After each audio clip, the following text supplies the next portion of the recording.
Good evening, ladies and gentlemen. I'd like to welcome you to the City of Somerville Zoning Board of Appeals meeting for Wednesday, March the 20th, 2024. It is just 6:01 p.m. And joining us this evening for the board is Ann Brockelman, our vice chair, Ann Fullerton, Katie Gagliaglia, she's our clerk, Cecilia Daglian, and Brian Cook. From staff, we have Steve Carey and Sarah Lewis, our executive.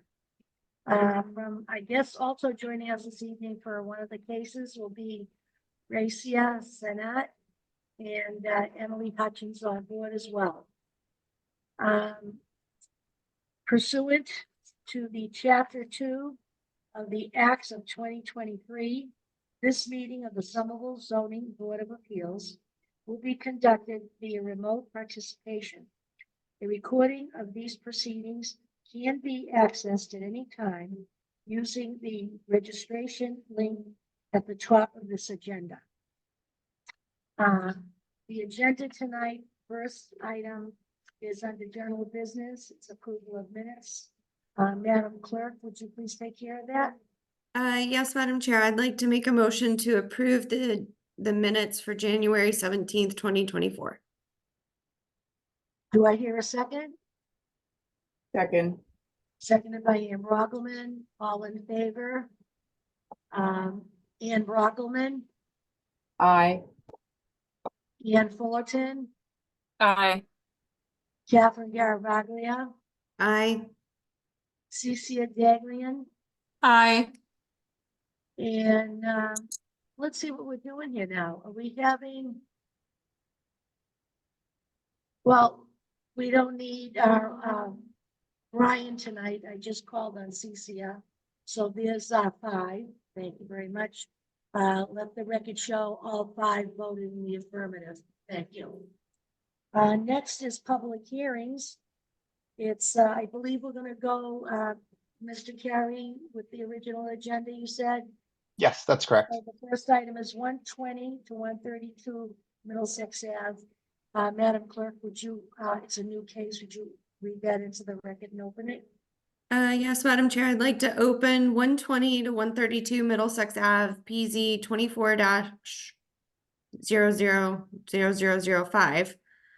The applicant is seeking relief from master plan standards requiring at least a 25% of a development site to be provided as a civic space in the Assembly Square mixed use district and require a hardship variance.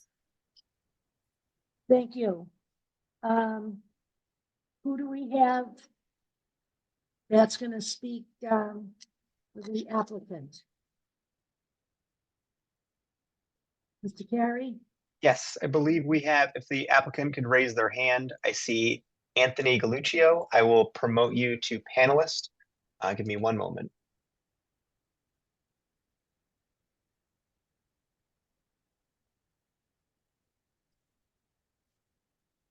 I'm also going to promote Darren Baird.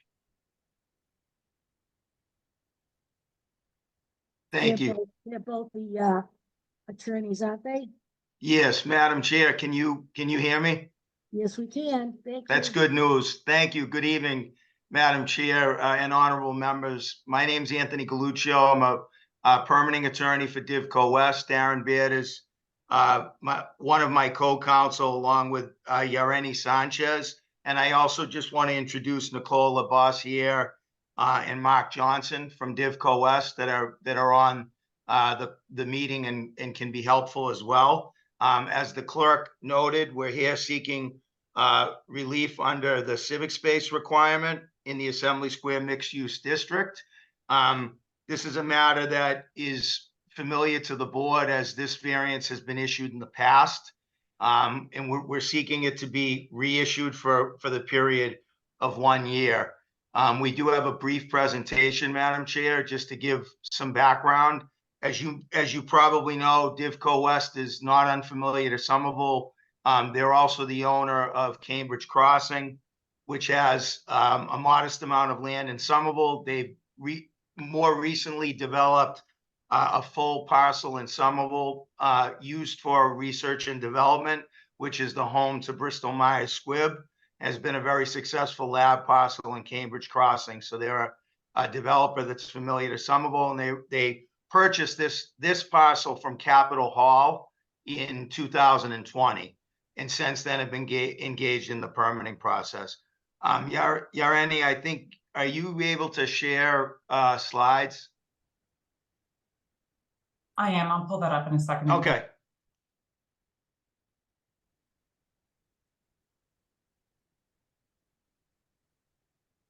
And if you can't, let me know and I'll wing it. I don't want to hold things up.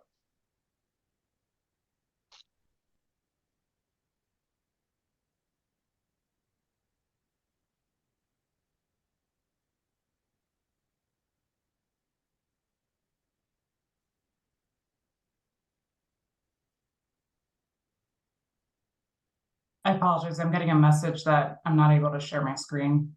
This is Steve Carey with Planning Vision. Let me go ahead and make you, let's see, I think if I make you a co-host, you should be able to share your screen. Okay, thank you.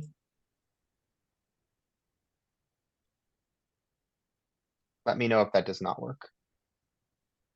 It looks like I now have the ability to share. Great. 1 second.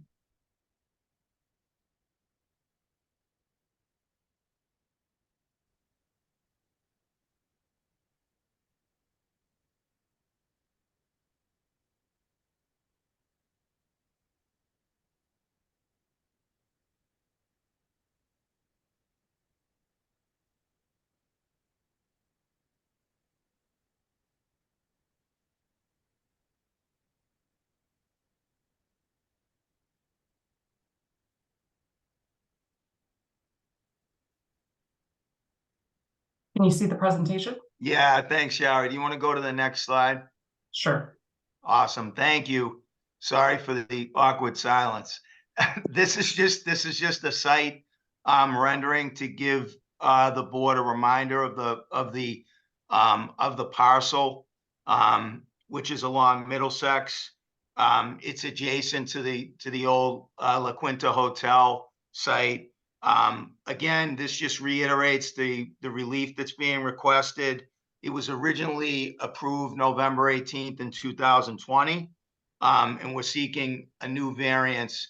I'll just read the next slide is verbatim from the original variance application that was approved, which cites the hardship, which was approved by the board.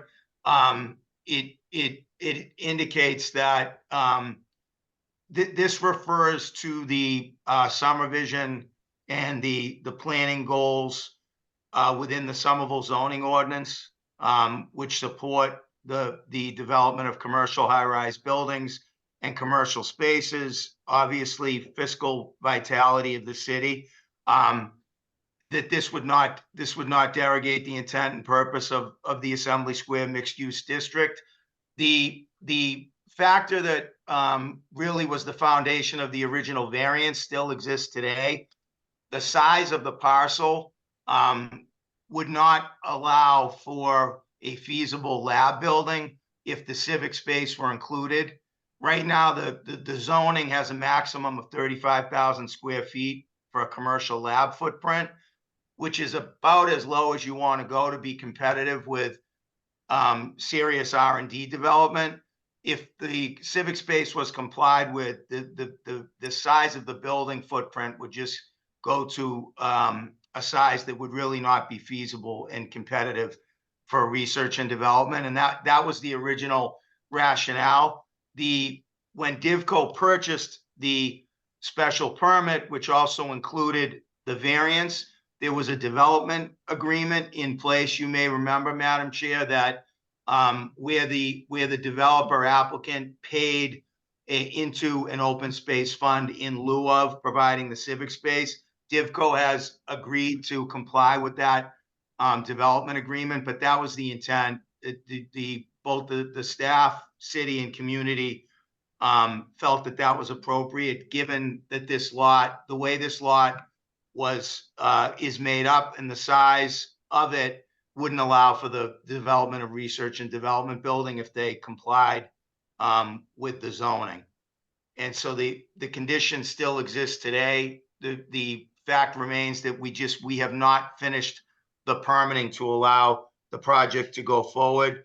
I was pleased to see the staff memo, which was generally supportive of the consistency with city planning and zoning. And if you go to the next slide, it just shows the Assembly Square neighborhood plan. We haven't seen a plan where there was ever civic space planned for this particular parcel. Again, because of the size of the parcel, it's not compatible if you include civic space with the other goals of the zoning ordinance and the planning vision.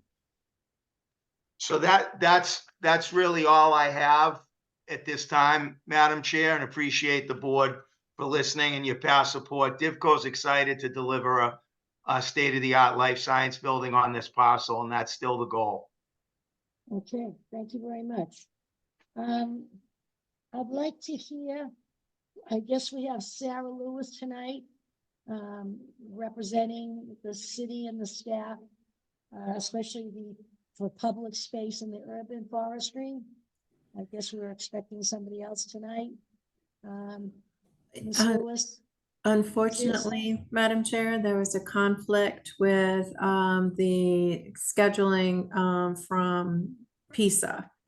So what I am here, I would like to explain, there's even further from the conditions that Attorney Galluccio just explained from the previous approvals. We have, the city, PISA, Mobility, and PPZ have been working with this team and the team next door for the Cummings site. That would be where the La Quinta Hotel is currently, to look at what the civic space and the connectivity happens on both of those parcels in combination, so that we can closer achieve the vision that's in the draft assembly neighborhood plan.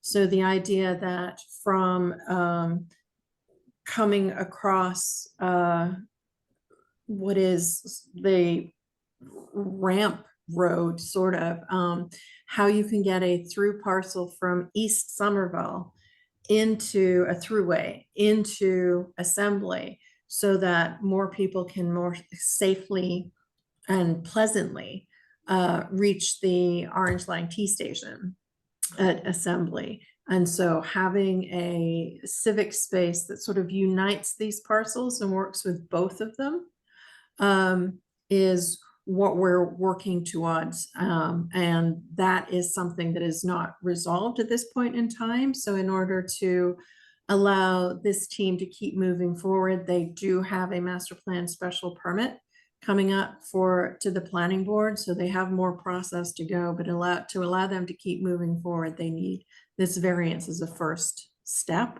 But we are very hopeful and optimistic that we will, with the two teams together, we will get something more beneficial for the city out of it. So let me ask a question. So you're saying that the original plan, unless I just misunderstood, I actually didn't say anything. In other words, we had planned originally to give the variance of the 25%. And they were going to go someplace else. But now you're saying because of the vision of the other parcel that's going to be abutting it, this kind of the old scheme, we're trying to reinvent it and get something new and be able to add a couple together. Yeah, so we'll be able to get probably more than the 25% on the two parcels in combination. Together. Yeah. And so this parcel as it stands alone is not necessarily where we want specifically a civic space, but in combination with the other one, we can achieve that. What does the applicant say? They say they can't afford 25%.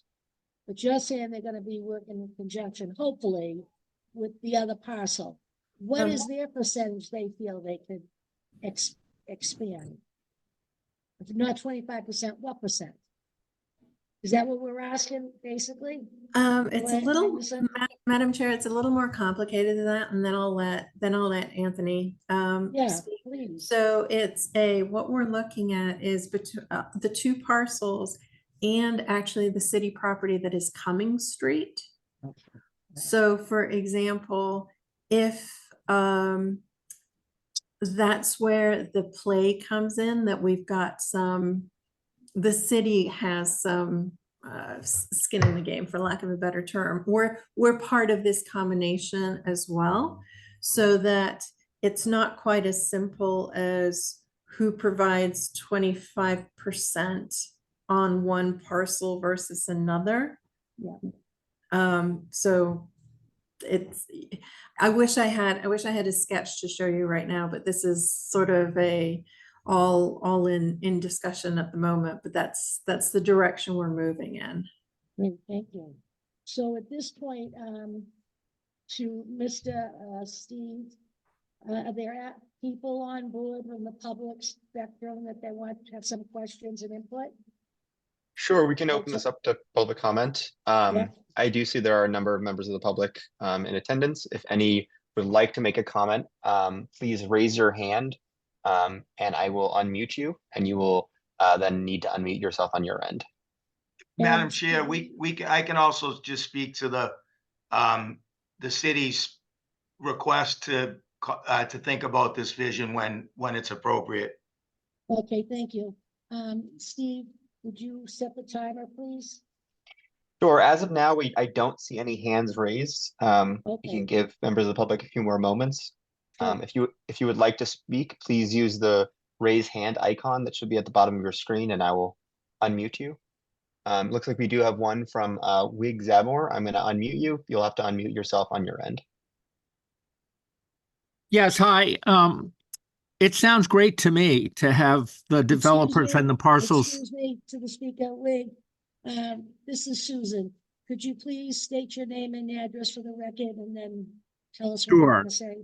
Sure. My name is Wig Zamor, and I live at 13 Highland Avenue, apartment 3. And I just want to say briefly, it sounds terrific to me to have the city staff and the multiple developers work together in this area to try to come up with something that will work well for the developers as well as for the community. And that's really it. And thank you. Thank you so much. Anybody else? Madam Chair, I'm not seeing any other hands raised. All right, well, I think it's kind of early. We'll hold this for a minute, leave it open, and then we'll go back to Mr. Galuccio and then to the zoning board. Mr. Galuccio. Thank you. Madam Chair, just to respond, we have a great working relationship with planning staff and all the departments. So DivCo has agreed to consider any and all ideas, including the one that Sarah has talked about.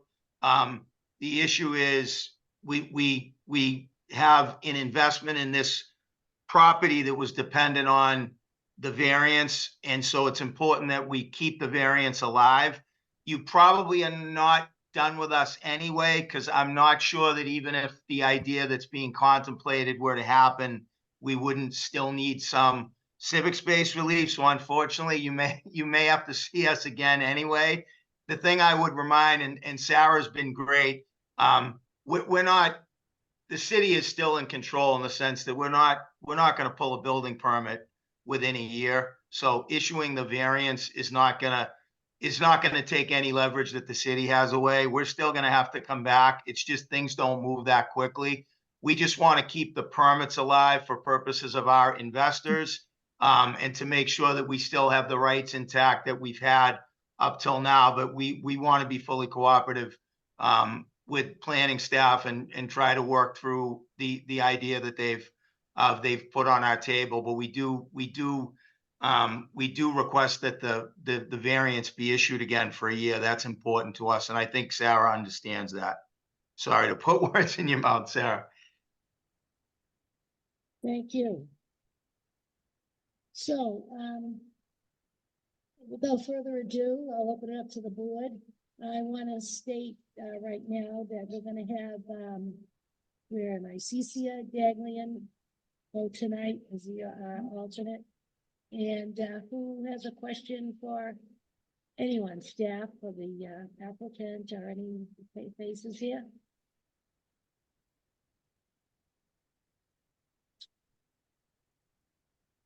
I can start if Ann nobody else. Appleman? I'm just putting together, reading the staff memo and what Director Sarah Lewis is explaining, because it is still a bit vague. So Sarah, you and staff seem to be recommending that we move forward to grant the variance as granted before. But the report does talk about changing circumstances of that area, right?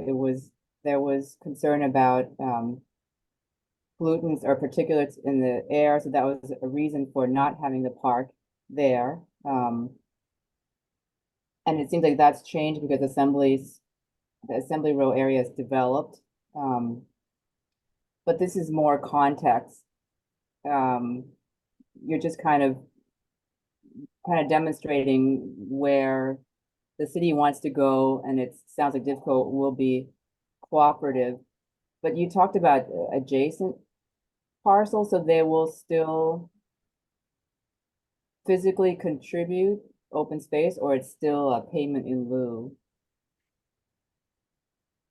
Through the chair, at this point, it will be it will likely be a payment in lieu, just because of the timing of these elements. So this particular parcel, as was explained, basically is a strange size for trying to create the development. So it is almost penalized by putting civic space on it.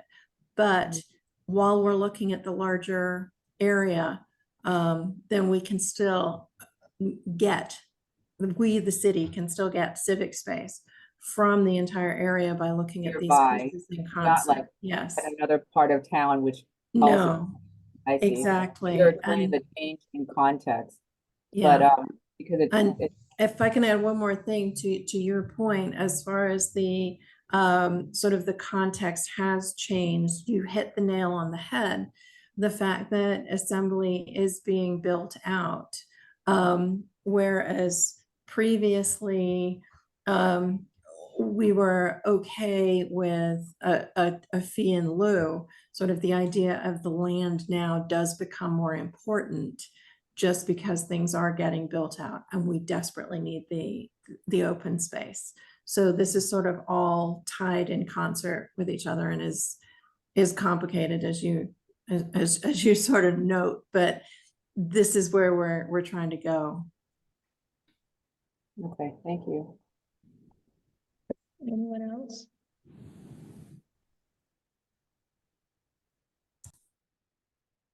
Yes, Catherine? Thank you, Madam Chair. I think this question is probably for counsel, for the applicant, where we have to meet the 3 criteria to give you the hardship variances.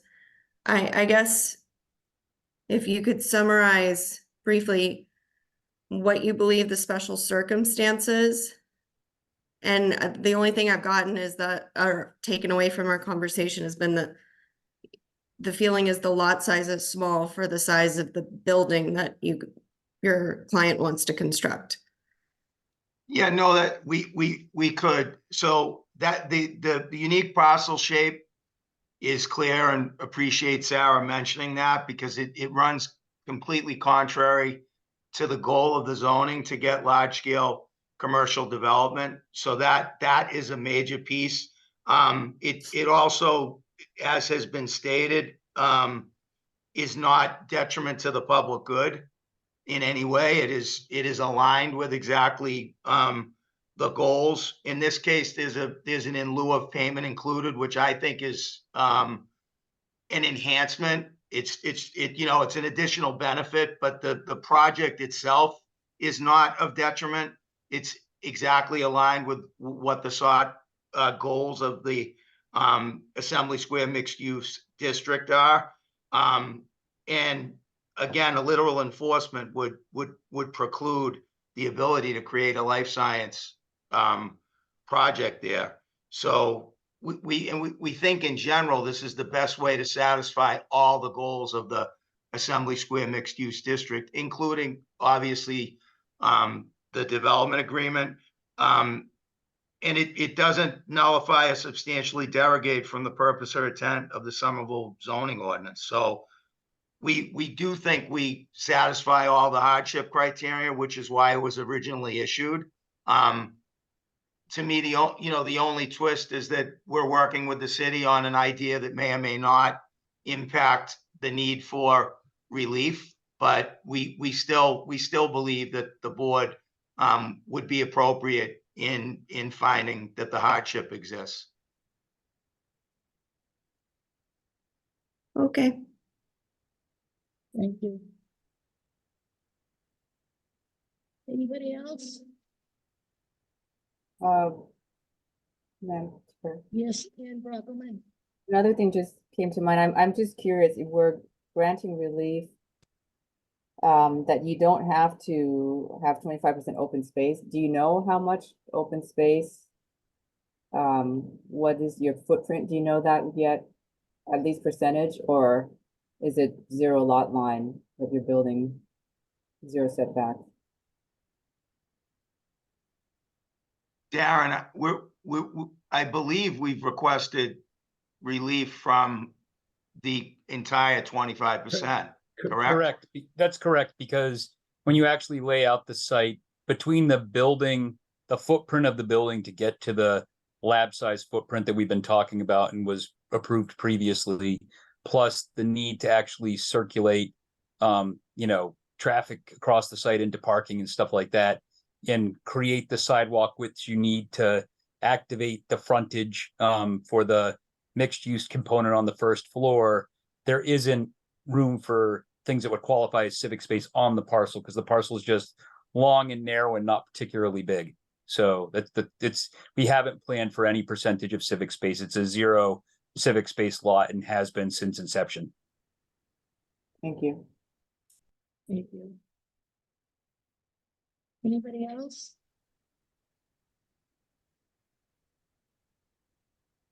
Well, I don't know, Cecilia, did you have anything you wanted to say about this? I do not. No, Okay, thank you. I'm good. Thank you. And I'm checking my architects here. Ian Fullerton? You all set? You have anything you want to ask, Ms. Lewis? No, I don't have any questions. Thank you. Are you folks ready to go take a vote? Or did you have something else you need to know from the city? No questions?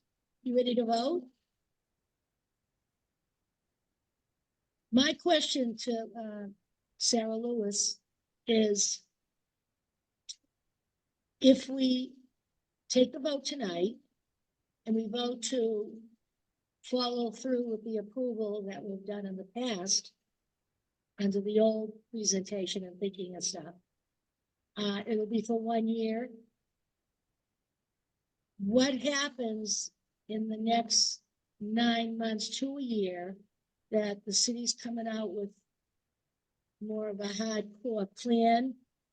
And how is that going to infringe? How is our approval tonight going to affect the plans of the city if they're not in tune? As far as the hardship variance goes, it will not affect it at all. Because like Attorney Galuccio said, he didn't think it did either. And he said publicly now how he has a good relationship with the city. And we know there's a lot of stuff going on, but we always got to have some vision of what tomorrow brings. And this is my ward down here, and I go down there a lot, and I think it's great with the tea stop down there. We're trying to encourage more and more people to use the tea and go to stores and go to restaurants and what have you. And like you're saying, if you're opening up these streets or for walking, for biking, for cars even, you know, it just makes better usage of the tea and stuff. And so far, the parking's been good down there and for the bikes and everything, so it's been a good thing. All right, well, if you folks are ready to take a vote, I think, in my opinion, things have really been in place as far as the hardship variance considerations. Does anybody have any comment or anything new they want to add to it or take away from it? No? Okay. So I think we'll have the Madam Clerk make a motion and then we'll take the vote and move forward. Thank you, Madam Chair. Based upon our conversation this evening and the more detailed explanation as provided by Attorney Galuccio, I make a motion that we approve the applicant's request for a hardship variance, including the requirements and considerations that included in the staff memo dated March 15th of 2024. Thank you. May I have a second, please? Second. Ann Brockleman seconded the motion. Madam Chair, I'm sorry, apologies. Brian has pointed out that we did not close the public portion of the meeting. Oh, no, we did not. Thank you so much, Brian. At this point, one more comment to Steve Carey. Do you have any other people that maybe didn't get a chance to speak and they'd like to speak now? I will look at our public we have in attendance. If any members of the public would like to speak, please use the raise hand icon. Thank you, Brian.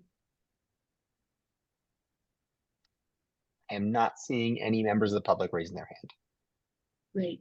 So at this point, I will close the public portion of the meeting for 120, 132 Middlesex Ave.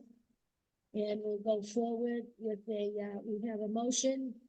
And I believe we got the motion from Catherine Garavaglia, the clerk. And did we get a second? I see a second? May I have a second, please, on the motion? Second. Ann Brockleman, second, thank you. And we'll go around for the vote. Ann Brockleman, Aye. Stacia Daglian, Aye. Ian Fullerton, Aye. Susan Fontano, aye, and Catherine Garavaglia. Aye. Let the record show is unanimous, all 5 members voting in the affirmative. Thank you. Good luck, Thank Mr. you. Luccio and Mr. Baird, and good luck, City. Sarah Lewis, lovely to see you tonight. Thanks for coming out. Thank you. Thank you. All right. So next on the agenda is other business, 299 Broadway. Yeah, let's look here. And Emily's gonna be taking care of that. And this is Steve Carey with the City of Somerville. I'm going to go ahead and promote to panelist the representatives from the applicant. I see Adam Dash with his hand raised. I see Tony Sanchez. I see Brett McDonald and Damian Chaviano.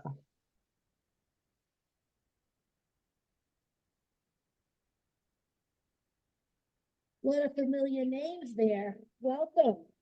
Good evening, Madam Chair. How are you? Very good, thank you. Adam Dash, I'm the attorney for 48 Grove Street, Somerville, the attorney for 299 Broadway Property Owner LLC, the owner of 299 Broadway and the applicant tonight. From the applicant tonight is Robert Korf, Damian Chaviano. I believe we also have Scott Lombardi and Adam Benjamin here, if you could promote them. From UTL, the project architects, is Tony Sanchez, who will have to be promoted. And from Nutter, McLennan and Fish, our 40B legal counsel is Brent McDonald, who would also have to be promoted. And we are here tonight to seek an insubstantial change regarding revisions to the 40B project that the ZBA granted a comprehensive permit for on February 14th, 2023. We believe that all of the revisions are insubstantial because they all relate to a less than 10% change in the number of units. And we would like to see if we could get a vote tonight from the board, finding all of it to be insubstantial. You should note we have received emails of support. I don't know that they got to you in time because they came in a little late, but there were, I understand, at least 3 letters of support for this. Also, I would note, being a 40B expert, I think at this point, Attorney McDonald can better explain why the revisions are insubstantial under 40B than I. So I would turn this over to Brent McDonald. Brent? Thank you all. Brent McDonald from Nutter, McLennan and Fish, as indicated by Adam, representing the applicant with regard to 40B matters. One of the things you have to do this evening with these changes is determine whether they are substantial or insubstantial. That is not sort of the common dictionary term of what is substantial or insubstantial. The 40B regulations talk about and give guidance on what is or is not considered substantial for purposes of a 40B comprehensive permit. The staff memorandum on page 5 includes those citations, and just wanted to highlight a few of those. Things that are determined to be substantial under the 40B regs are, as Adam indicated, an increase of more than 10% of the number of housing units, an increase of more than 10% in the height of the building, a reduction in the size of the site by more than 10%, or a change in the building type. As we're going to discuss in our presentation this evening, the changes that we're seeking for this project are the result of an increase in the number of housing units in the proposed project. This board previously approved a comprehensive permit that had 288 units at the site. The applicant is currently seeking to increase that number from 288 to 316, which is less than a 10% increase in the total number of units. As I just talked about, a change is generally substantial if it results in an increase of more than 10%. Since we're not hitting that 10% threshold, we believe that all of these changes should be deemed insubstantial, and respectfully disagree with the statement in the staff report that the changes should be viewed as substantial. I'm going to turn it over, I think, to Robert Korf now, who's going to talk about why we're here, or Damien, one of you is going to talk about why we're here, and then Tony Sanchez from UTIL is going to discuss and show you the changes that we're proposing. I'll take this on. Thank you, Brent. Good evening, Madam Chair and other board members. Pleasure to see you all again. I'm going to give you just a very brief background on what led us to come back to you tonight for the increase in units. So you may or may not know, since we last saw you riding the coattails of the approval that you had given us, we went forward, we purchased the land, so we now have full ownership of the land, which is, you know, a major milestone in getting to where I think we all want to get to on this site.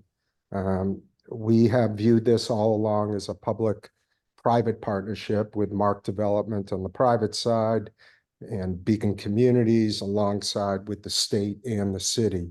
This project, of course, because of its deep affordability, both in income levels as well as unit count, is requiring a substantial amount of subsidies to make the economics work. As I'm sure people are aware, we're in a very difficult economic climate right now for real estate, given the inflationary pressures we've had on costs, as well as rapid rise in interest rates. So, in full transparency and working with our public partners, we went forward, bought the project, knowing full well that, we had not achieved yet the full subsidy package that's going to be needed here to get a shovel in the ground. But we're totally and fully committed, locked in arm with our public partners to seeing this project through.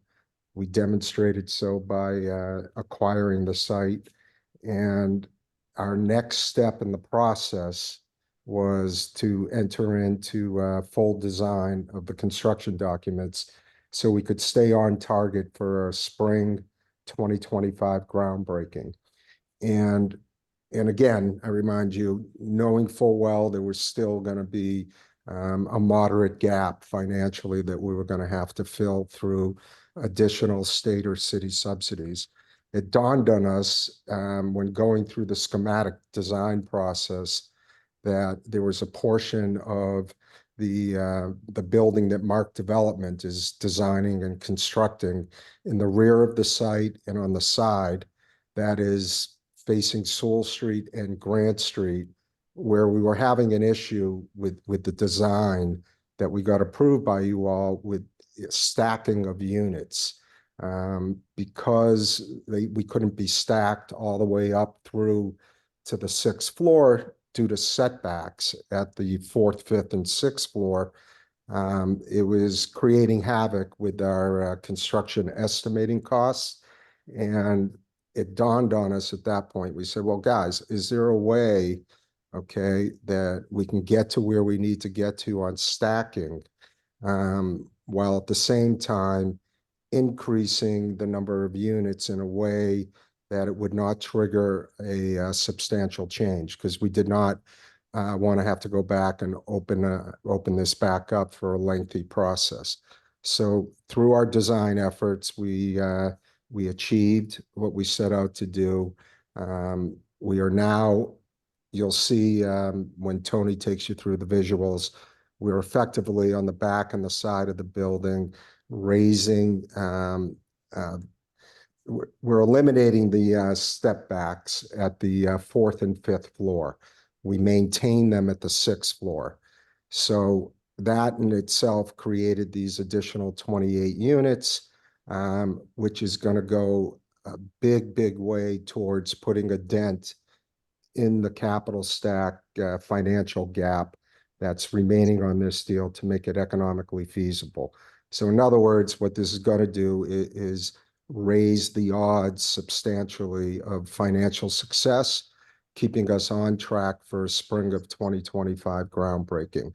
So I think I covered everything. I'm going to leave it up to you all to see the visuals, make your judgment call on whether or not this reaches the standard, the legal standard of substantial change.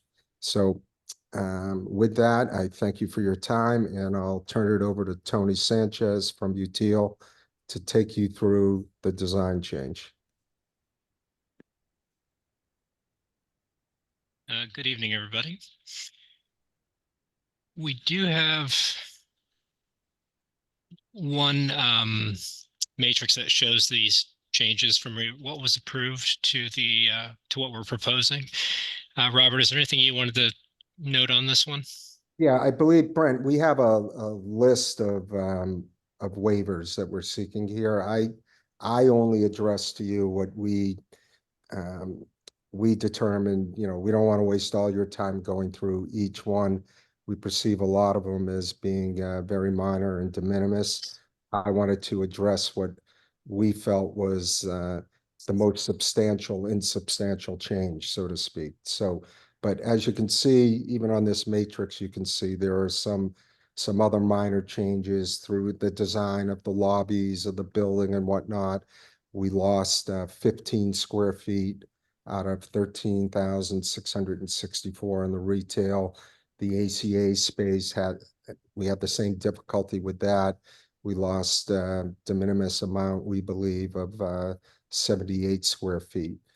So that's really what's highlighted up top. Down below, it just gives you the approved matrix showing the number of market rate and affordable units, and with the proposed change, what it will look like if approved at the market and affordable count.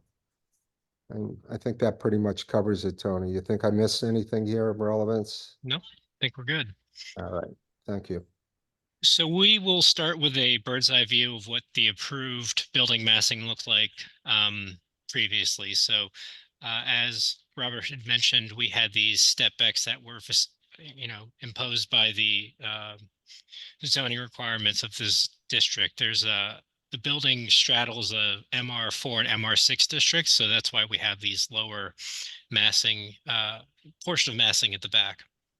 What we are proposing to do to help with that stacking, make the structure more efficient, is utilize those step backs or setbacks at that level 6 area. So we're increasing the volume of the building at this rear portion. We have side-by-side plans of each level. We can talk about the major changes that have had been accounted for. So everything on the left is going to be the previous plan, and everything on the right will be proposed. Because we have added more units, we had to increase the size of our bike storage area to have enough bike parking for the residents. So it's a 1-to-1.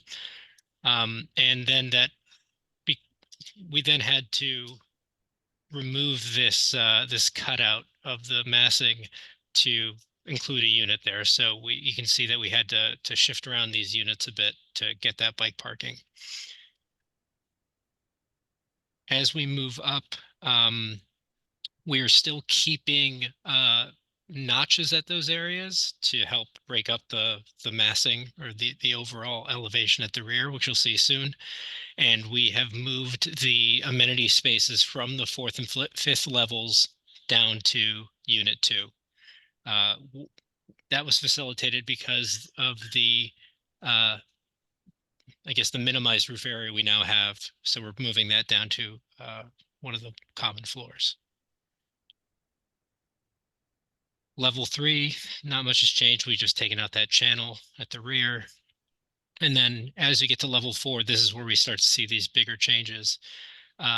What we're proposing to do is align the exterior wall with the floors below and push the envelope out through that, the old roof areas. We've also regularized this angle or taken it out entirely to just help with the unit layout and that structural stacking that Robert was talking about. And it is the same as we go to level 5 and then level 6. We've maintained the terraces and setbacks along Broadway and the Muse, as well as the Civic Plaza facing Broadway.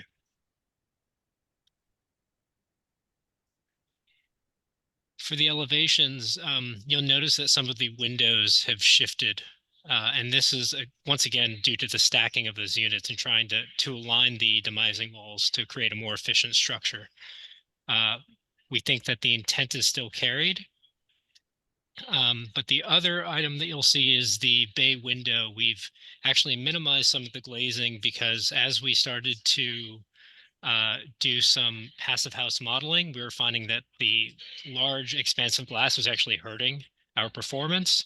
So we are going to a relatively large but more standard UPVC window assembly. We've also removed the balconies at the upper levels, and that it was again because of our passive house modeling. We had some thermal bridging that was occurring, so we wanted to minimize that. Along the Muse, we have once again relocated these windows to better fit the units and the stacking. We're giving this a different, I guess, material language. We're proposing a brick facade at the Civic Plaza, kind of coming around the corner, and then have a hardy or a fiber cement lap siding facing building A to the north. You can see the differences in the massing here, and what we're trying to achieve is, which you'll see in the next image, trying to give this volume its own character. You can see that the originally approved elevation was rather large, and we wanted to then try to break these up into separate volumes that kind of helped with that scale. So we've seen these already, but I thought I'd put them back on the screen just to kind of remind you of where we were and where we are trying to get to. And we have some more perspectives of the of the building. So this was the previously approved massing next to Building A, and this is from the Sewell Park site. And this is what we are proposing. Tony, I think what's interesting there, go back to that slide, is, naturally the topography from Temple down to Grant really drops off. And, in retrospect, from this particular view from Sewell Park, as objectively as I can be on this matter, I think this actually looks better in context with the Beacon building, what we call Building A, than what was previously approved, because a combination of the topography heading down and those step backs kind of gives at least me the appearance of Building A dwarfing Building B. I think contextually, this looks much better, at least to me. So just wanted to point that out, where the grades here really help make this a better project from the rear. And then we have one more view from Sewell. This is a vacant lot between two homes. That's the lot we'll be deeding to the city as part of this transaction for affordable housing.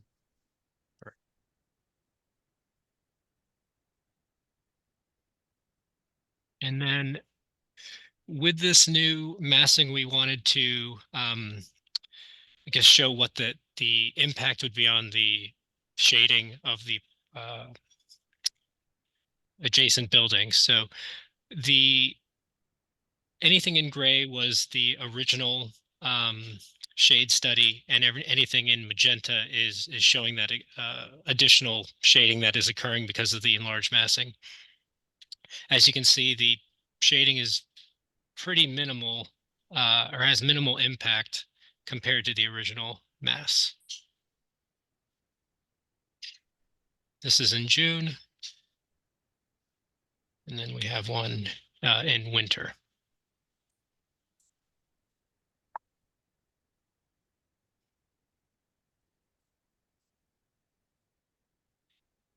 And I will hand it over to Damien to discuss the parking.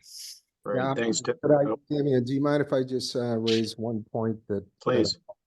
that I left out? And this may be helpful in you all making your determination this evening on substantial or insubstantial. So we did an extensive outreach to every single direct abutter on Grant Street as well as Sewell Street. Wanting to talk to people obviously about this change and address any concerns they might have. We had a lot of difficulty knocking on doors, finding anybody home or willing that wanted to talk. We did connect with 3 abutters, had conversations with them. 1 or 2 may be here tonight to speak on their own behalf, but in all 3 cases, we did not have any negative reaction. People just seemed generally enthused that there's a strong likelihood here that something's finally going to happen.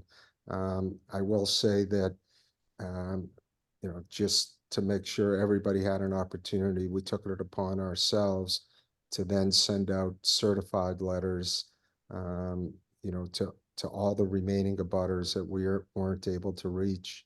And even through those certified letters, we had no further response. So I just felt that was important, and sorry to interrupt you, Damien, and take it away. Yeah, not a problem at all. So I'll move through this quickly. Damien Chaviano with Mark Development, to update you on the implications to the parking. What you see in front of you in column A is how we approached the last approval. So as Tony noted, we were approved for 288 units. A request we made, which was ultimately approved, is that 50% of the market rate units would be allowed to apply for a resident permit parking space, which equated to 78. And in addition to that, the city allows for a hardship waiver for affordable housing units for all eligible units. So as you can see here, assuming all units took the city up on that offer, the potential for 210 parking spaces being added to the neighborhood is what was previously approved. I'll make two comments there. As part of our commitment to the market rate component, we put forth a very robust TDM. And for those of you who don't recall, we made an arrangement with Mobility so that in order to disincentivize market rate renters from accessing resident parking passes, we will actually be charging for those passes, and those funds will be recycled to be used as part of future additional TDM incentives. So I just wanted to make that note.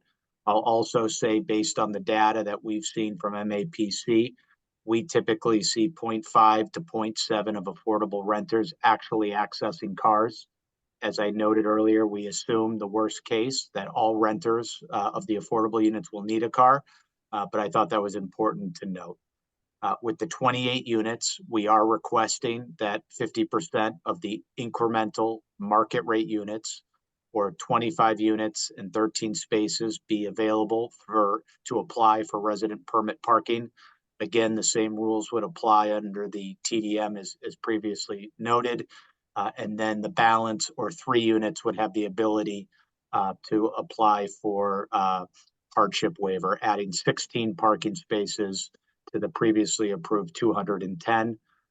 You also might recall we looked at this in 2 different walk sheds, one being a 5-minute walk shed, the second being a 10-minute walk shed, and the availability of spaces, having looked at both areas at various times of the day on different days, ranges from 415 available spaces to 637 spaces. So we maintain that there's ample availability and would ask that you apply the same application of the market rate resident parking pass as was previously granted. And with that, I think that's the end of our presentation.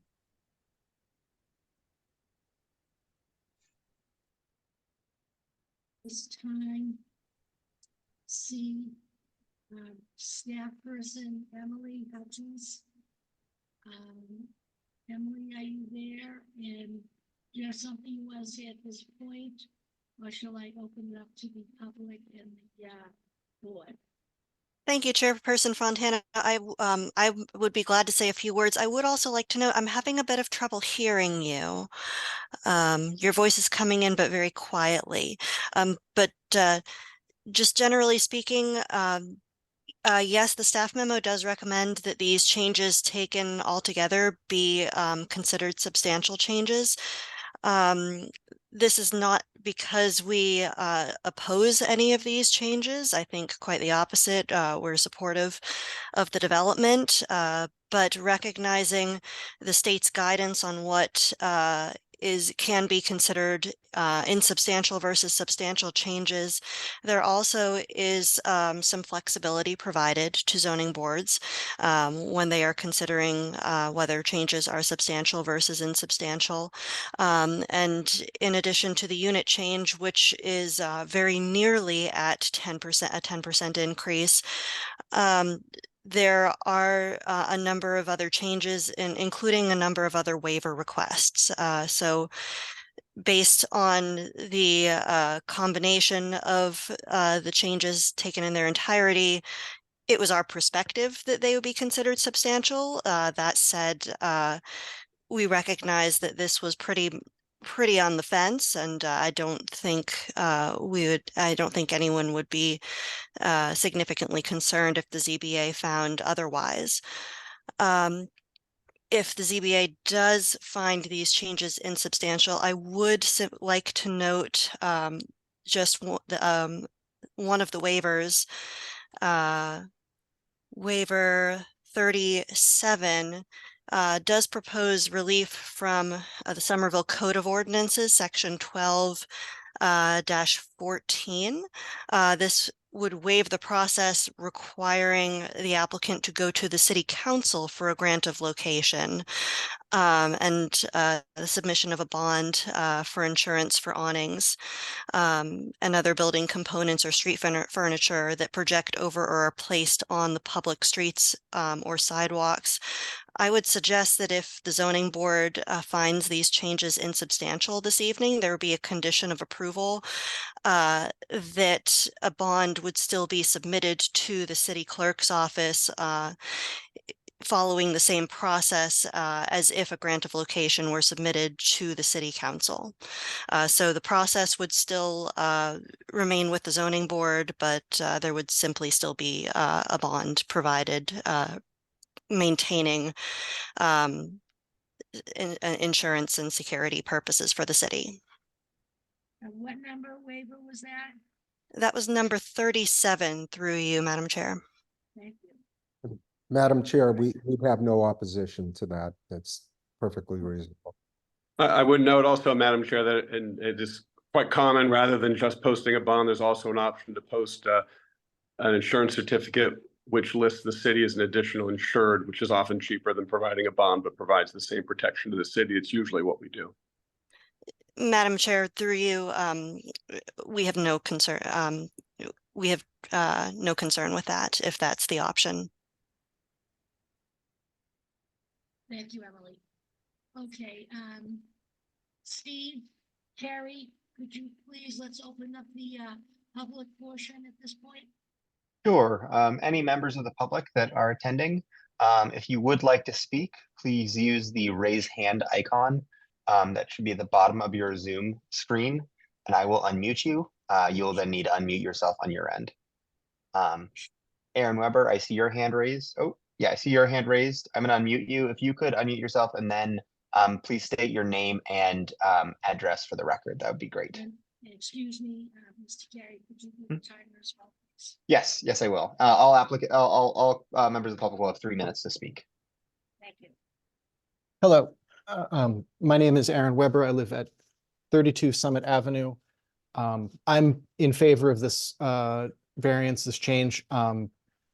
The Somerville affordable housing overlay already has reduced the requirements for step backs in the way that this proposal would. Those step backs do add to the cost and decrease the available space for a project. And this one is so important. It will bring so much badly needed affordable housing to our community that I think it's well worth acting swiftly to prevent any further delay in the project. Thank you very much for your consideration. Thank you. Right. Are there any other members of the public who would like to speak? If you would, please use the raise hand icon at the bottom of your Zoom screen.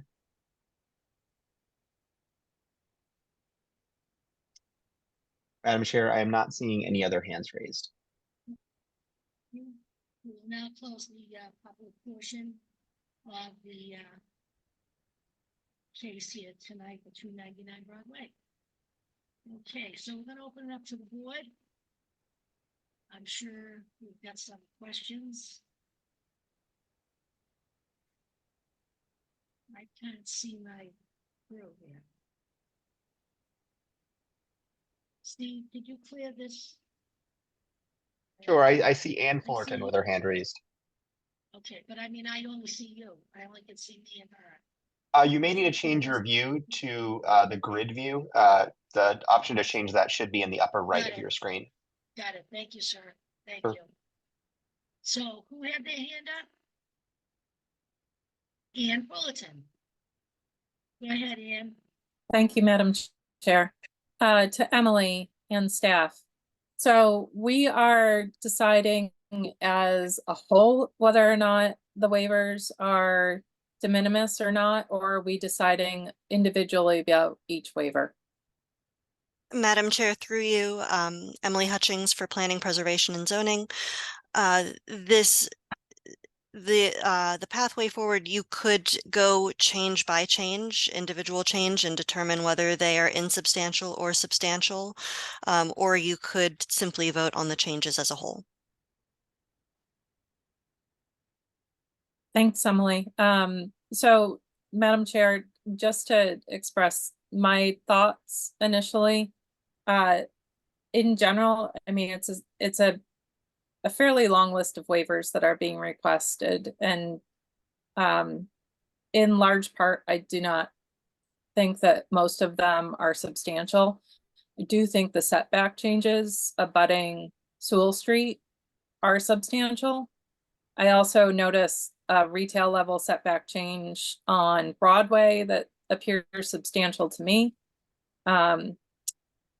It seems that the massing has flattened out substantially, which I know is an effect of the design team trying to be more efficient with structure, but in my opinion, the change is fairly, I feel like I'm using the same word, substantial.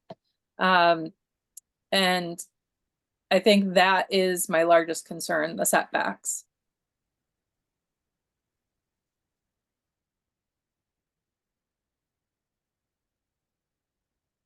Before we go further, I would like to say that Brian Cook, well, this comes out to, well, with the voting anyway, I want to vote on this tonight. And who else would like to comment? Ian Rockelman? I guess question for staff. Can you outline the process by which, if we found this to be substantial, then what would be the next step? They would have to come back to ask for a variance on each item over again, or we find them to be substantial, yet we allow it to go forth. Can you outline that for us, please? Through you, Madam Chair, Emily Hutchings, that is a very good question. So the 40B process has a two-part process for change or revision applications. The first step is to determine whether changes are substantial or insubstantial. That happens at a public meeting rather than a public hearing. So there is no legal notice. The item is simply put on a zoning board of appeals agenda, and the item is discussed among the board members and the applicant. If the changes are found to be insubstantial, that is the end of the process. The changes are approved and no further action is required. If the changes are found to be substantial, then a public hearing is scheduled. Legal notice is posted, and the changes will be reviewed at a public hearing. It's typically 3 to 4 weeks out due to the requirements for legal notice. At that public hearing, members of the public have an opportunity to speak, and then there will be further discussion and a vote on whether to approve the proposed changes. Thank you. Yes, Ann. My second question, I think everyone, it seems like there is awareness that the Sewell Street elevation would be recognized as the most, I guess, on the fence. What is the zoning for Sewell Street for across the street? Can you remind me? I know it's residential right now, but looking into the future, number of stories. Can someone pull up the map? Madam Chair, oh, sorry. I'd like to understand in the future, would this massing and block and height eventually be continuous with its neighbors, even though now it's different? Understanding that change always looks different when you're kind of the first one to develop the block, or will it always be the zoning for that block is more dense, and then what's behind it is always 2-3 story residential? Madam Chair, through you, may I take a stab at that? So the abutting properties are in the neighborhood residence district. The height is typically at about three stories in that district. If these waivers are approved, they would run with the land for this specific property.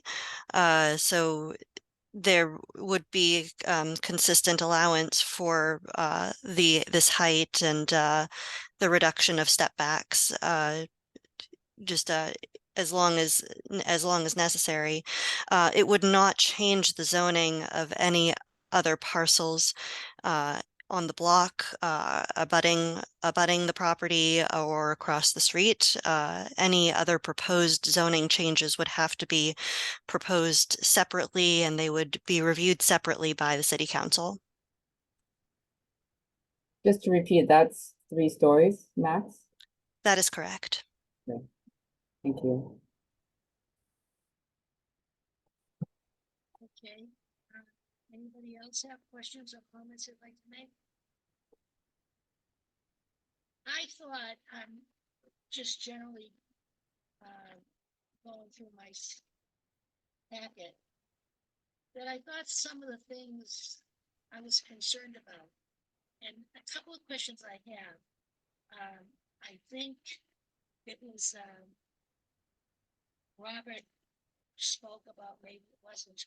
When you folks try to get a hold of the neighbors, and I believe you said that there was like 3 people that responded, 3 abutters. Can you, and then you finally sent out the certified letters. How many people were sent notices to? I mean, how many people are we talking here? 100, 50, 20? No, I'm talking about just direct abutters. So I'm gonna say in the range of 10 to 15. I consider across the whole street abutters. Yeah. Okay, good. Okay, just 10. All right. And we only got 3. It's funny because when this whole thing was going, I remember there was a large group of people that came out to the meetings and spoke with us about this. So I'm just surprised that, you know, that they're pleased with everything. I thought they'd be more interested to see what was happening. Not that they were Honestly, happy. yeah, honestly, Madam Chair, my recollection of the first go around was we had, surprisingly, I'm surprised as you are now, very little interest from direct abutters to the property on Sewell Street. And my only guess is that a lot of these properties are not owner occupied. The people we did reach, you know, there were 2 young families on Grant Street that have moved in. I think one during the process, and they weren't even aware of it. And the other one was also new to the neighborhood. So these are new people that have kind of come on the scene, and they were very interested. And, you know, I do think they sent in emails to you. They obviously couldn't be here tonight to speak. So there were those 2, and then you know, the third is a name that might be familiar to you, is Stephen Moore on Sewell Street. And those are the only 3 people on all of Sewell and Grant abutting the property that wanted to, you know, participate in this. I was also concerned, when you see changes sometimes after we've gone this far, you know, it's a money issue sometimes with some of the issues, whether it be the siding or the windows, different qualities. I understand why you changed on the windows. We were talking about the heat. And you are changing some of the siding on the building. Yes. I understand that. Yes, in certain areas. And what's causing that? Are we talking fabric, color, both? I think, Tony, what's the fair answer to that? Driving the material changes is the question. What was driving it? Well, I think there was trying to get a similar quality of material between the 2 buildings on the site. And then it was back to trying to break the overall massing down and create these smaller elevations almost. We are still utilizing a lot of the same colors. They've just been redistributed. So at one point, the volume that was facing Grant Street was a blue color. Now that's been moved to the center of the rear elevation. I can just quickly share my screen again so you can see what that looks like. So, this was definitely more saturated, and we are still working through what these final colors are. This is just an idea, but we want to have these elevations kind of be differentiated from each other. And we think that this new elevation or this new strategy actually does this more effectively than the old one. I do too. I do too. And you had some balconies or terraces. We are losing some. Were we on Broadway? There are balconies on Broadway that are going to be removed. There's 3 here. Tony, were those, I think they were more like Juliet balconies. They were small. And why are we doing that? It's a passive house issue. Correct. So the way that these were connected, they are creating a pretty sizable thermal bridge from the exterior to the interior. So these are metal balconies that are structurally attached to the sheathing. So this entire building has a continuous layer of insulation. And because we have the metal that is penetrating that continuous layer, we're getting a thermal bridge. So this is a cold spot in that envelope. So we're trying to keep this envelope as as high performing as we possibly can, so that we are getting our passive house certification at the end of this. Yeah, I think it's fair to say in summary that those 4 small Juliet balconies, this isn't a cost issue. It's an environmental issue. Right. There are strict standards in order to meet the passive house certification that we'd like to hit. Mhm. It was presenting a problem in the model.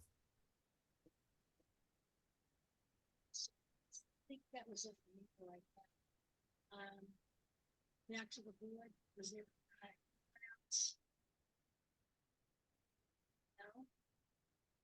So what do we think? We want to follow, how many of you think, well, like as Ann Fullerton stated, she can line item, disregard so many of them, and then have her 2 or 3 that she had some concerns about. Anybody on the board echo her feelings?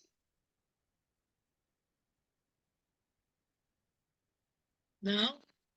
Yes. Ian and Catherine? You'd like to see that, like, zip off some and then stick with the 2 or 3, if you all agree on that you feel are substantial? That's your message, right, Ann Fullerton? Ann Fullerton? Yeah, Madam Chair, I think it's really, if I'm not, Emily, please correct me if I'm wrong, or one of the design team members, but I think it's really 35.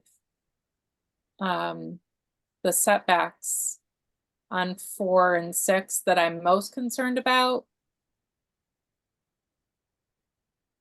Okay. And their explanation for that, does that answer substantiate really what they want to do? The fact that they're trying to make the structure as efficient as possible, is that what you're referring to? I understand the logic behind it, but I do think it's a substantial massing change. Anything else, Ann Fullerton?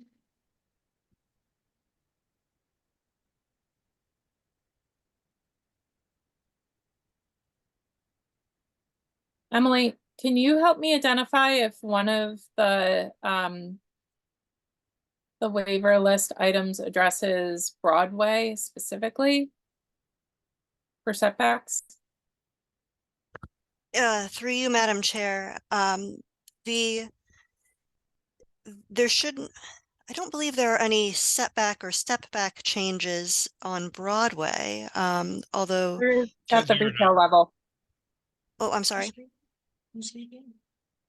There is at the retail level. Oh, you're right. I'm sorry. I apologize.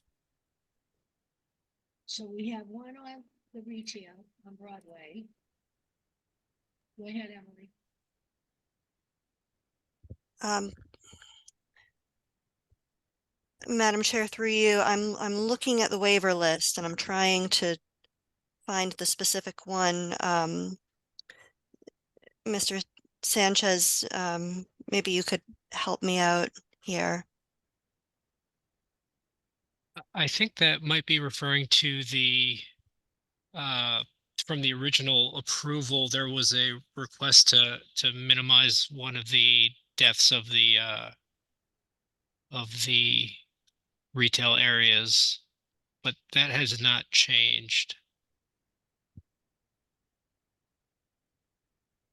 And so I think I was looking through the sections. And it appeared that the Broadway section was minimized. Madam Chair, through you, are you, Ms. Fullerton, are you looking at the facade build out?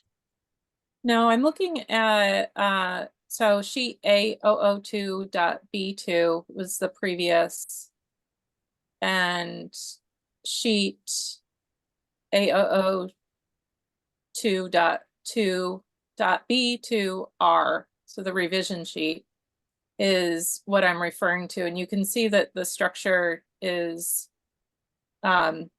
straight up and down in the revised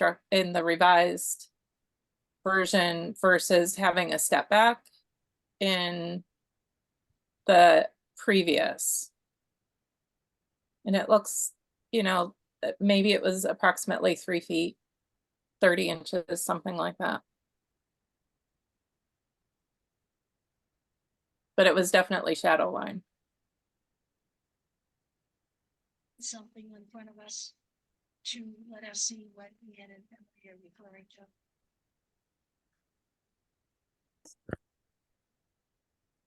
I apologize, Madam Chair, members of the board. I'm just trying to find the sheet.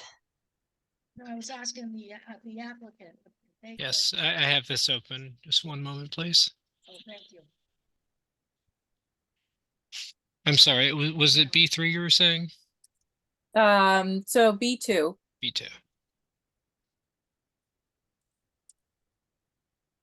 So this portion here.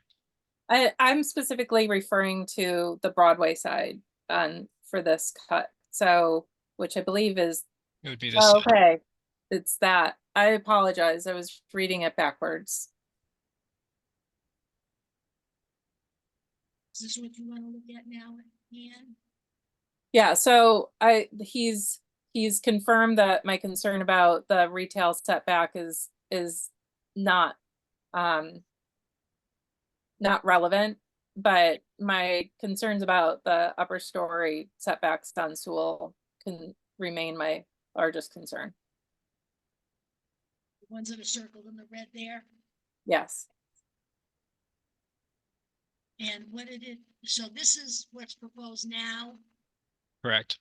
And then this was previous. Oh, okay.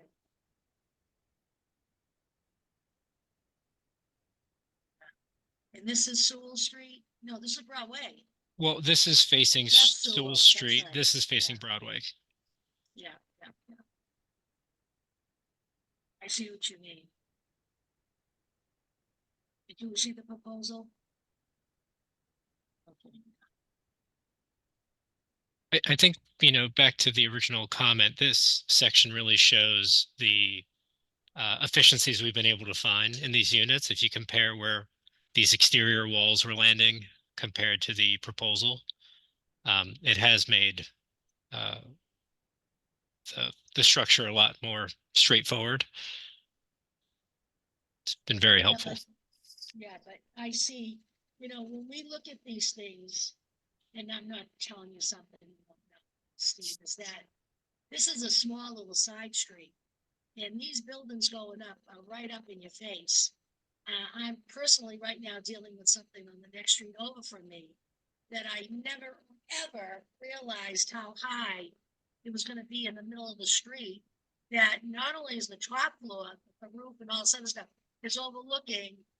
I'm on the next street over, and it's overlooking all the houses on one side of the street from them onto my side, to into my backyard and my windows and stuff like that. So I think part of zoning is to have some sensitivity for the neighborhoods, that these nice, new, beautiful buildings and needed buildings are coming into the neighborhood.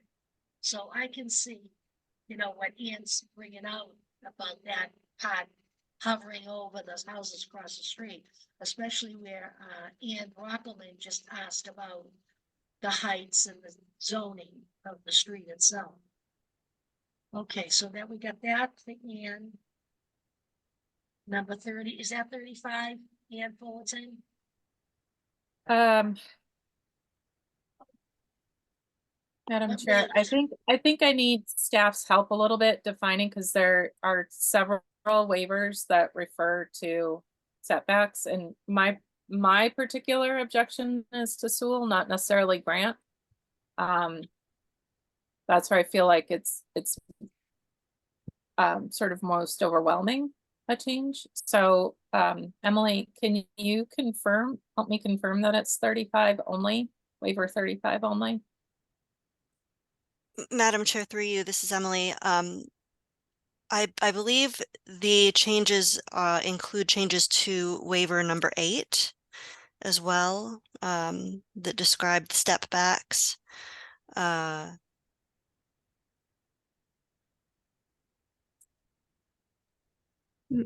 Madam Chair? Yes. This is Catherine? Yes. Yes, Catherine. hi. As helpful as the plans are, I think the applicant's red line for the updated waiver list is extremely helpful.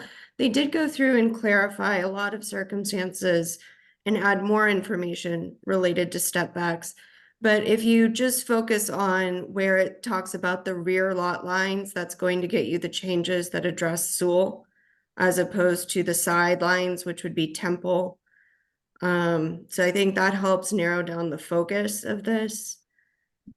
Item 8 does say that they are changing that elevation difference that Emily was just discussing. But I think what we're doing here is going, and if I'm understanding Anne's process correctly, is starting to go line by line, determining if we think each change is substantial or not. I frankly think none of these are substantial changes. I think they are all de minimis. And so if we could find some way to just, maybe it'll be faster if we go through each one as opposed to trying to spend time picking them out. Because I think they might be very quick if we just change our approach. Does everybody like to go with that flow? I'm Right? happy to adjust in any way necessary, or maybe the applicant wants to take 5 minutes and get them together and highlight for Anne exactly which ones affect setbacks. Who are you speaking to, Kath? Yeah, Ian Rockelman. Madam Chair, I'd like to hear what Brian Cook has to say, and then I have thoughts to offer as well. Okay. The fact that we're debating this so much is telling that they're substantial or not substantial. I think we're just trying to locate them. Who do you want to speak with, Brett? Ian Rockelman, who do you want to hear from? Brian has had his hand up. Brian Cook. Yes, Brian. Thank you, Madam Chair. During the conversation, I've been trying to find what it is in the regulations that would trigger these concerns as a substantial change. And I can't find anything. So I don't know if that's because the regulations are too generalized in their statements, or that these kinds of changes, the step back changes, just don't trigger substantial change according to the regulations. So that's my concern. that while there may be concerns about the impact, unless they qualify under the regulations, it seems to me, it makes me nervous that we'd be calling something substantial change when, at least according to what we have to follow under 40B, they are not substantial changes. So maybe somebody can address my nervousness about whether we're going too far trying to identify things that as substantial, which in fact don't qualify as substantial. Well, like two people, we have Emily speak to that. Emily, and then also, I believe you said Brett McDonald on the applicant team is the 40B expert. Madam Chair, Yeah. through you, Emily Hutchings, and yes, Brent McDonald also does have a great deal of experience with 40B. I would just like to note that the regulations leave open some flexibility. They note what some specific changes that should be considered insubstantial versus substantial. For example, changes to the materials are clearly noted as changes that should be considered insubstantial. And an increase in units of more than 10% should be considered could be considered substantial. But again, I think staff's perspective on this is not solely looking at the increase of units and solely looking at the individual design changes, but there are a number of design changes that are impacted by the increase in units. And that there are a number of changes that taken together, we think just barely make it over that substantial line. And again, this is not something that I think anyone in staff feels incredibly strongly about. I think there would not be significant concern if these changes were considered insubstantial, but just based on the changes taken as a whole, we do believe they make it over the substantial mark. And Mr. McDonald can speak further to that. Through you, Madam Chair. I mean, anytime you are modifying a 40B to increase your units, you either have to go up or you have to go out. And so you're going to be impacting setbacks, you're going to be impacting height, you're going to be impacting density anytime you're adding to a project. So the 40B regulations do give specific examples about what is substantial or what is not substantial. And so if you are able to increase the height of your building and the housing units up to that 10% threshold, you necessarily are increasing your density and therefore impacting waivers or setbacks that you may have previously met.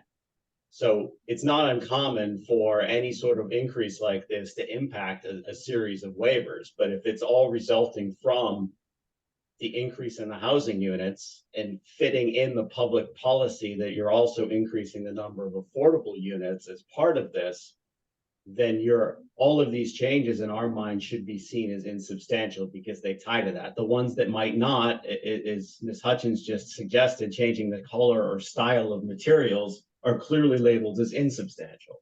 So again, we feel like we're in a situation where all of the changes that we're making here fit within the category of resulting from the fact that we are increasing the housing units, which also increases the affordable housing that this project offers.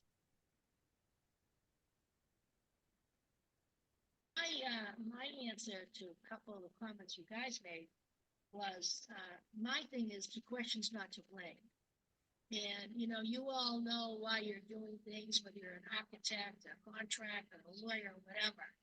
When I ask a question, I want to hear your answer.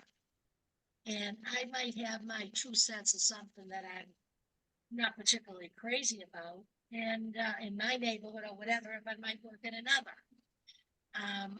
I like the explanation. It just seemed to me, and it's a big project. It's like we're dealing with another end of the city.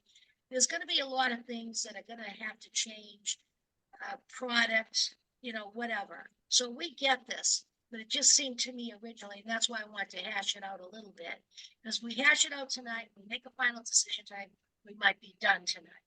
So I didn't want to, do a big rush and blowing everybody off. I want everybody to have the time to speak from the applicant's end to the city end to the zoning board. So I mean, I get it and I understand it, and there's gonna be some changes with a project of this type. I guess Catherine's made her point of view, and I think it's settling in and Cecilia. So we just have to speak to Ann Fullerton. And did you want to elaborate any further, or do you understand these explanations, you accept them? Especially when it's a 40B and they're adding more apartments that we know are needed. It's on a main thoroughfare, even though it does abut old neighborhoods. I get it. Because we'll go forward either way. We'll have to make a decision. Yeah, thank you, Madam Chair. So I still feel that those setbacks are substantial, and it may be that, you know, the argument is, you know, depending on unit size, how much additional square footage you're adding is more or less. If you're adding 20 2-bedroom units versus 20 studio units, it's a substantially different amount of square footage. So I'm sure that the design team and development team has analyzed what mix they think is most appropriate and tried to reach that as closely as possible. But I do think that the changes to the top 2 floors abutting a 3-story neighborhood residence zone are substantial. And I think that that would be the waiver that I am most concerned about. So our next step here is, do we go ahead and vote tonight, the board, on whether it's substantial or insubstantial, and everybody's entitled to their vote? Right? Do you just want to, Ann Brockelman? I have 2 more thoughts. Yes. If that's okay. Yes, I mean, please. for me, it's a matter of process. This is a public process. This is a very important project. We are supportive of it, and we, at least I personally, and I don't want to throw more bureaucratic hurdles in front of you. But on the other hand, I think that if we do owe it to the public, if we do think that they are very nearly substantial, it's another meeting in 1 month, and we owe it to the public to explain why we support these substantial changes. So I think assuming everyone's in support of, or, you know, can go back and better articulate with more time our support. For example, I am grappling with the setback as well. You know, conceptually, I feel like it does change your experience of walking down the city, you know, whether it's a 5-story wall or a 3-story with a setback. So I could be in favor of saying it is substantial this week, having another meeting, a public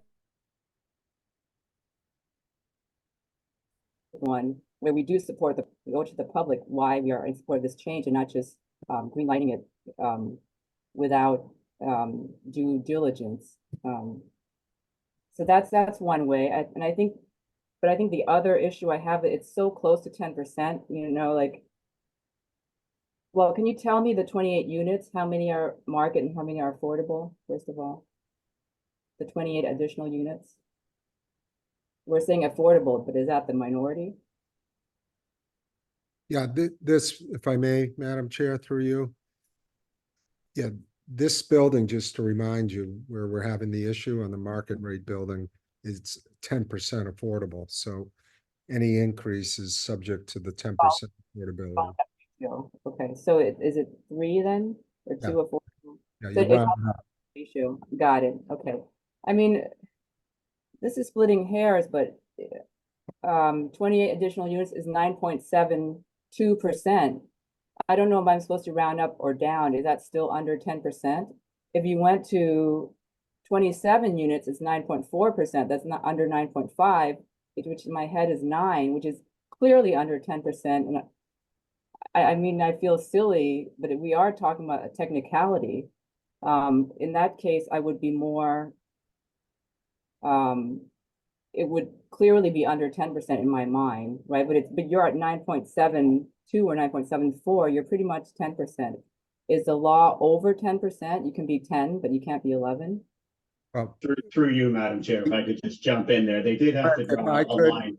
Brent, if Sure. you don't mind, I'll speak to that through you, Madam Chair. You know, listen, it was important to us, you know, to get out of here tonight as insubstantial and just keep this project moving. We're already on our side, you know, behind the affordable building in terms of where we are on plan generation. They're well ahead of us and they've submitted to DHCD or EOHLC as it's known today. So we're already playing catch up. So although it does seem just like a month, it's just going to put us further behind schedule. If it made the difference between, I'm going to venture a guess that Brent's going to tell you that it makes no difference if it's 9.7 or 9.4. On that assumption, though, if it makes a difference, okay, if it gets us over the hump tonight, then yes, we could reconfigure, you know, we won't change anything else. It will all be interior and make this an even 200 units, which would then be a 27 unit increase, not 28. It hurts like a teeny bit, but you know, it's worth the benefit that we would get on schedule, you know, to keep the train rolling. So yes, we could agree to that. Through the chair. Yes, please, Ann. Emily, can you remind me again, this is a public meeting, but was not advertised, so is there just a couple of members of the public here today or none? So, Madam Chair, through you, so this is a public meeting, so this item was posted on the agenda, and it was posted last week, but there was no legal advertisement for this item, as there would be if it were in a public hearing setting. So the abutters within 300 feet were not notified, and there was no notice in the Somerville Times. That being said, as the applicant said, they did go out and communicate with all of the abutters along Sewell Street, and we haven't received. We have received 3 letters of support that were not forwarded to the board because of the time constraints and because this was not a public hearing. But that's all the concern or questions that we have received. If this went to a public hearing setting, there would be legal advertisement in the newspaper. There would be mailed notice to abutters within 300 feet. And then there would be a specific time during the public hearing where members of the public are required to be permitted to speak, which is not the case with a public meeting where members of the public are permitted to speak at the discretion of the chair. I see. I mean, again, it's part of this project. We understand there are a lot of bureaucratic hurdles.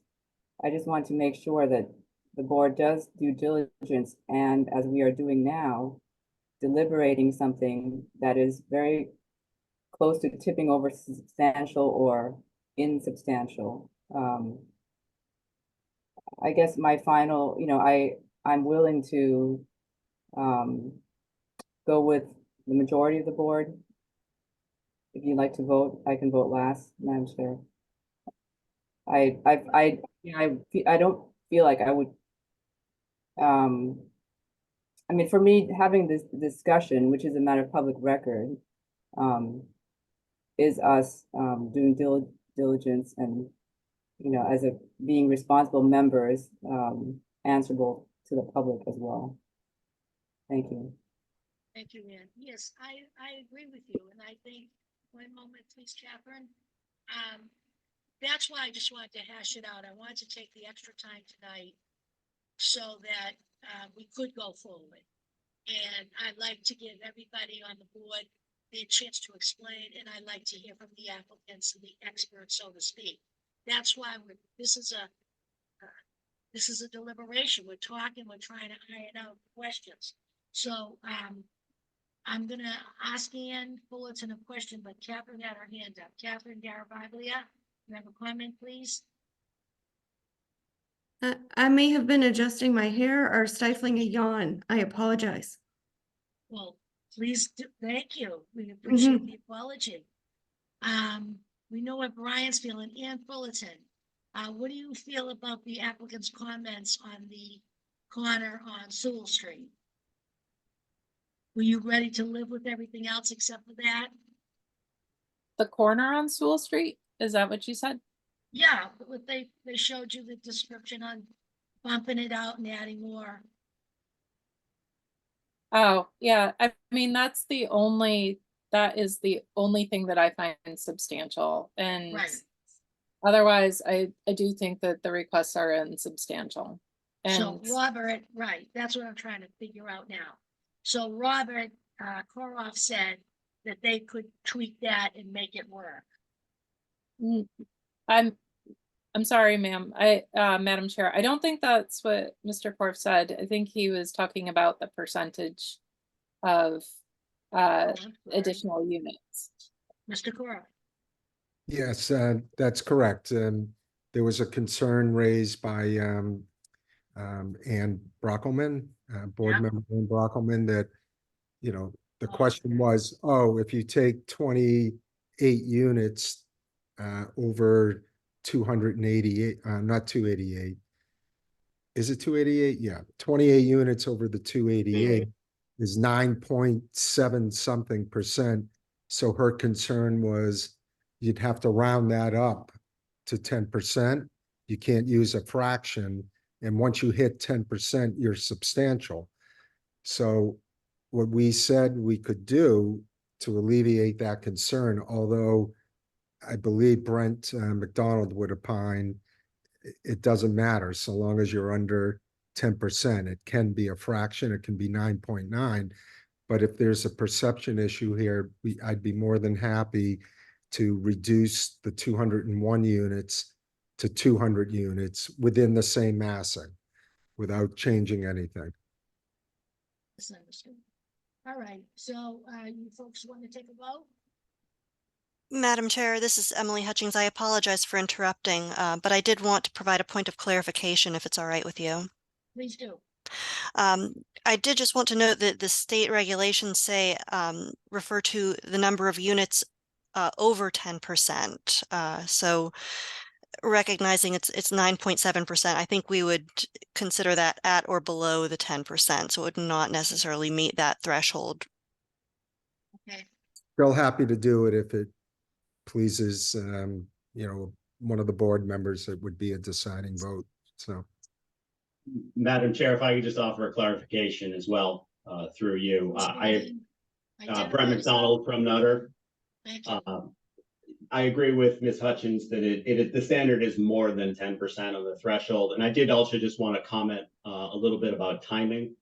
If you were to determine something was substantial, the regulations require you to hold a hearing within 30 days, issue a decision within 40 days after that, you close the hearing, and then there would also be appeal period. So it's not just simply deciding it's substantial, just kicks this out 30 days. It's going to be much longer than that between the time to hold the hearing, the time for you to write a decision, and the appeal period, which would further delay this much needed project. Everybody finished? Okay. Are we going to take a vote? Ready to vote, board? Is there a yes? Nobody saying anything, or else staring at me. Yes, thank you, Catherine. I've been ready. Oh, I know you have. I made note of that. I pay attention a little bit. Okay, so I'm gonna ask Catherine Garavaglia, our clerk, to make a motion on whether this is substantial or insubstantial. So we have to do one or the other though first. Okay, is it substantial? How's that sound, Catherine? You're I'm our trying to clerk. What do you figure out think? how we word this with the negatives. Everyone votes yes, that it is not substantial.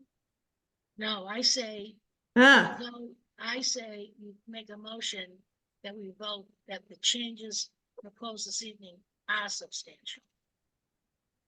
And that would kick it over And to, then I would vote no, personally. right. Just so long as we're on the same page with wording and how responses are working. But that's, Emily, are you listening to this? You agree with us? Madam Chair, this is Emily Hutchings. Yes, I think that is the correct way of doing things. Oh dear. Oh, wait, no, I'm sorry. I apologize. The night is that? getting to me. Would you Yeah. rephrase that? How would you like Catherine to close the vote? I Make a motion. Catherine would like to propose it as we find that the changes are not substantial and people say yes. I don't think there is a legal issue with that. There is not.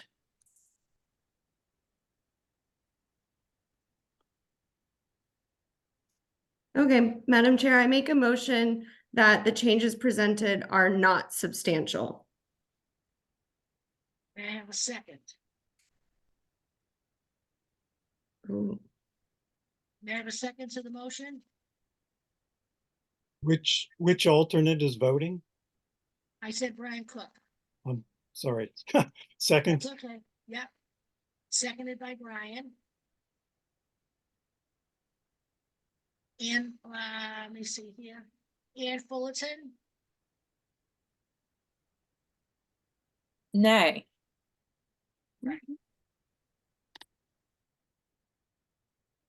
see, wait a minute, let me look at my board here.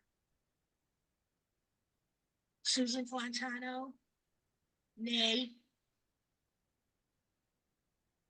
Ann Fullerton, oh, you did that, wait a minute, sorry, look at the Catherine Garavaglia, Yay, the changes are not substantial. right. Brian Cook, yay, the changes are not substantial. right. Ann Brockelman, The changes are not substantial.